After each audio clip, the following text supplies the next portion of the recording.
commence par les pénicillines.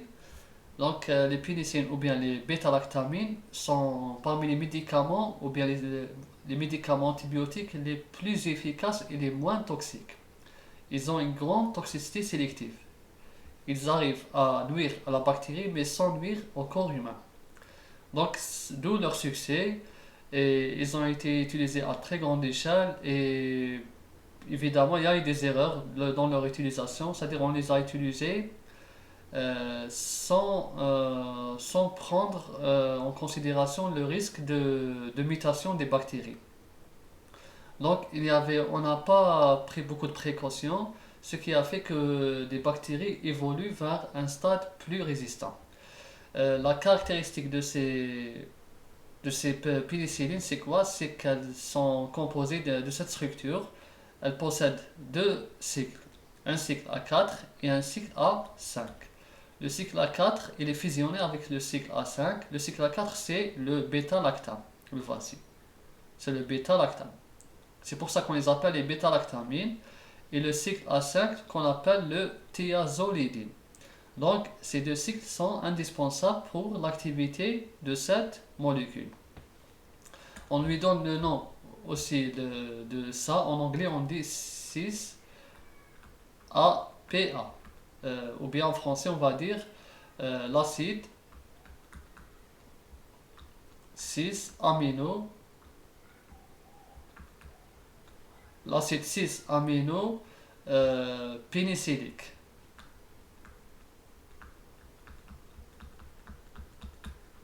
Voilà. L'acide 6-amino-pénicillique ou bien amino-pénicillique acide. Donc, c'est quoi l'acide aminopénicillique? Bon, le voici, le 6-APA, c'est celui-ci, le voici. Il s'arrête là. Donc là, on a un H2. D'accord? Donc, c'est comme ça la molécule, elle ressemble à ça. Le voici. Là, voici le 6-amino-pénicillique. Bien sûr, il est sécrété à partir d'un champignon, CO2H. Voilà, c'est ça, c'est l'acide. Là, voici. Donc ça, c'est le 6-amino-pénicillique. D'accord? Ou bien l'acide 6-amino-pénicillique. C'est ça la structure de base d'une bêta-lactamine. Ensuite, ce groupement, on va voir quel est son intérêt. Donc, il a en relation structure-activité, il a une grande importance. Et bien sûr, la cible principale de ces pénicillines, c'est l'enzyme transpeptidase. Cette transpeptidase, elle catalyse la synthèse de la paroi. On a vu que la bactérie, elle est composée d'une membrane plasmique. Ensuite, juste autour de la membrane plasmique, on a une paroi cellulaire. Une paroi, la voici. Donc cette paroi, elle protège contre l'hydrolyse ou bien contre la lyse, pour éviter la lyse de la bactérie. On en a parlé tout à l'heure dans la précédente vidéo. Donc cette paroi, elle est constamment régénérée pour qu'elle reste forte. Elle est fortifiée, elle est régénérée par l'activité de l'enzyme transpeptidase. Donc, cet antibiotique, le pénicilline, il va agir sur la transpeptidase. Donc là, on a une enzyme.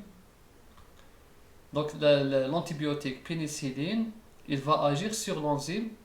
Et quand il va agir sur l'enzyme, donc cette paroi, elle va s'affaiblir et l'eau peut pénétrer à l'intérieur de la molécule ou bien de la bactérie. Une fois que l'eau rentre en grande quantité, ça va conduire à la lyse et à la mort de la bactérie. C'est ça en résumé la cible et le mécanisme d'action des pénicillines. Bien sûr, on a dit tout à l'heure, on a dit que ces pénicillines ont été utilisées à grande échelle, avec c'est-à-dire sans contrôle. À un moment, on les a utilisées sans contrôle, donc ça a conduit à la résistance des bactéries. Donc des bactéries, pour survivre à ces pénicillines qui sont très efficaces, elles ont évolué vers un stade supérieur où elles ont développé une puissante arme. Donc beaucoup de bactéries, donc certaines espèces de bactéries, elles ont développé une arme qu'on appelle bêta-lactamase. Cette bêta-lactamase, c'est une enzyme. Cette enzyme, en réalité, elle vient de la mutation de la transpeptidase. Elle provient de la transpeptidase. C'est elle qui a muté pour donner cette enzyme, bêta-lactamase. Cette bêta-lactamase, elle est puissante. Pourquoi? Parce que regardez ici, voici notre antibiotique. Bon, je vais le redessiner ici.